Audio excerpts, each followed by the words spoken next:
I'm gonna show to you, my fellow ka-chessers.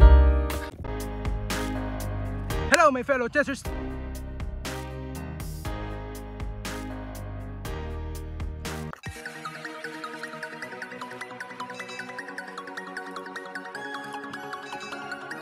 And isipan ko mga ka-chessers natin dyan na mag-upload ako ng kahit ano, alright? Kahit anong topic mga ka-chessers natin dyan.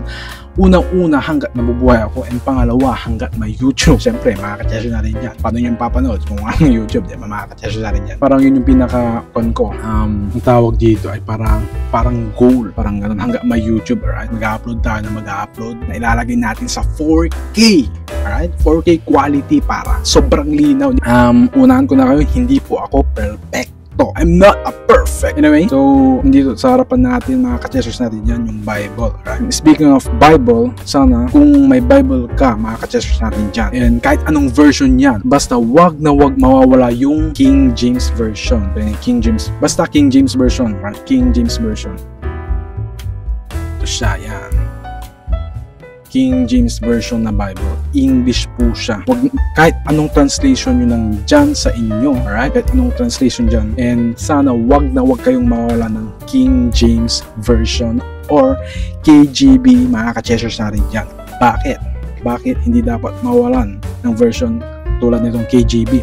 Kasi ito daw yung pinakamalapit na translation sa English, doon sa original na language ng Bible. Hindi ko na siya babanggitin kung ano yung original kasi baka kamali pa ako. Basta yung pinaka-original, hindi siya English alright? Hindi siya English, pero yung pinakamalapit ay KJV or King James Version. Itong nasa harapan ko ngayon, ito ay itong nakabuklat, alright? Ay ang Bible Pinoy Version.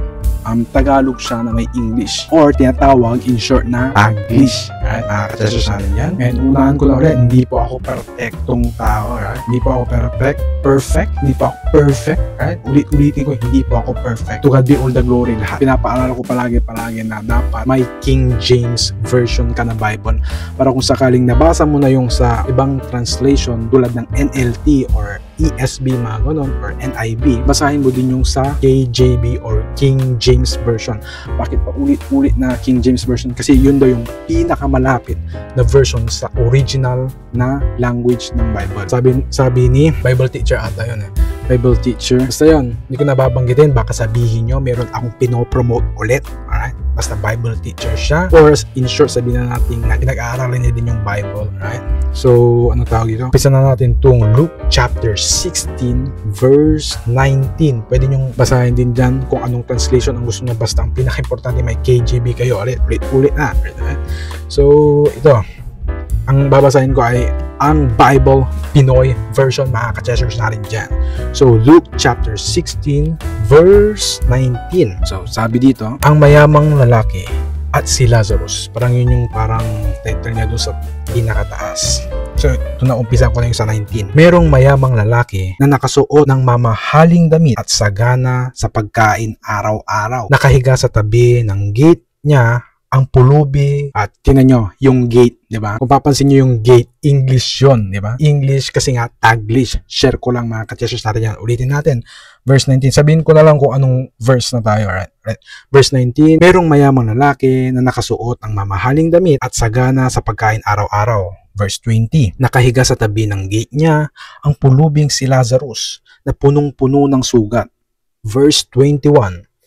Gusto niyang kainin ang mga tirang pagkain na nahuhulog galing sa mesa ng mayaman. Dinidilaan naman ng mga aso ang mga sugat niya. Verse 22 na po tayo. Namatay ang pulubi at dinala ng mga angels sa tabi ni Abraham. Namatay din ang mayamang lalaki at nilibing. Verse 23. Sa gitna ng paghihirap ng mayamang lalaki sa impyerno, tumingala siya at nakita niya si Abraham sa malayo at si Lazarus sa tabi nito. Sobrang maliit siya, papakita ko sa inyo para hindi wala kayong sabihin. Alright, yan po yun.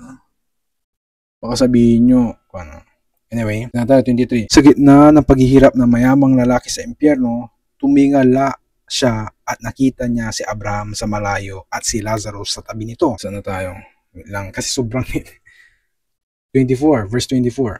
Sumigaw siya, Tatay Abraham, maawa po kayo sa akin. Yun yung verse 24. Ha? Ito yung verse 24. Sumigaw siya, Tatay Abraham, maawa po kayo sa akin. Utusan niyo po si Lazarus na isawsaw sa tubig ang dulo ng daliri niya at basain ang dila ko. Kasi hirap na ako dito sa apoy. Hello, grabe. Verse 25 na po tayo. Pero sinabi ni Abraham, Anak, naaalala mo ba nung buhay ka pa?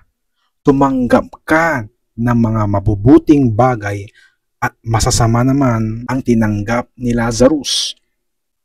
Pero ngayon, nag-i-enjoy siya dito habang ikaw naman ang nagdudusa.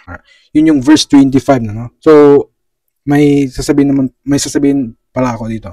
Ang nagsasalita po dito ay si Jesus. Si Lord Jesus Christ ang nagsasalita dito sa part na to, right? Yung 19 hanggang tatapusin ko yung verse na binasa natin, si Jesus po, si Lord Jesus Christ yung nagsasalita dito. Verse 26 na po tayo. Bukod dito, may malaking bangin sa pagitan natin. So, hindi makakatawid ang mga nandito. At hindi makakatawid ang mga nandyan. Lang, kasi lumilingon-lingon pa kasi ako dito. Anyway, verse 27, sobrang liit nito kasi. Verse 27, sinabi naman ng mayamang lalaki, kung ganoon po, please Tatay Abraham, papuntahin niyo po si Lazarus sa bahay ng tatay ko para po mawarningan niya ang 5 kong kapatid na lalaki at nang hindi rin sila mapunta sa lugar ng pagdurusang ito. Verse 29, hindi ko alam kung nasabi ko yung 28, i-rewind mo na lang, alright? Verse 29 na po tayo. Sumagot si Abraham, nasa kanila ang mga kasulatan ni Moses at ang teachings ng mga prophets. Yun ang pakinggan nila. Verse 30 na po. Sinabi ng mayaman, hindi po sapat ang mga yun.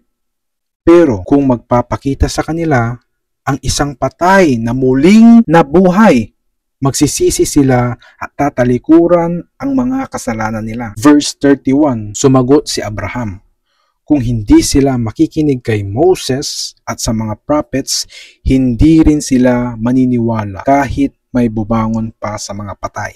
Ang binasa pala natin ay Luke chapter 16 verse 19 hanggang 31, mga ka-chessers natin dyan. Yan mga ka-chessers natin dyan. Ano pa ba? Mag-suggest kayo kung ano ang content na gagawin ko, i-create natin. And I hope na makakapag-create ulit ako bukas or sa mga susunod pa pong araw, mga ka-chessers natin dyan. And hindi ko alam kung anong susunod dito. Nakarandom na lang to mga ka-chessers natin dyan. Basta ang pinaka-highlight dito ngayon ay yung Luke chapter 16 verse 19 hanggang 31, mga ka-chessers natin dyan. To God be all the glory. Praise Lord Jesus Christ.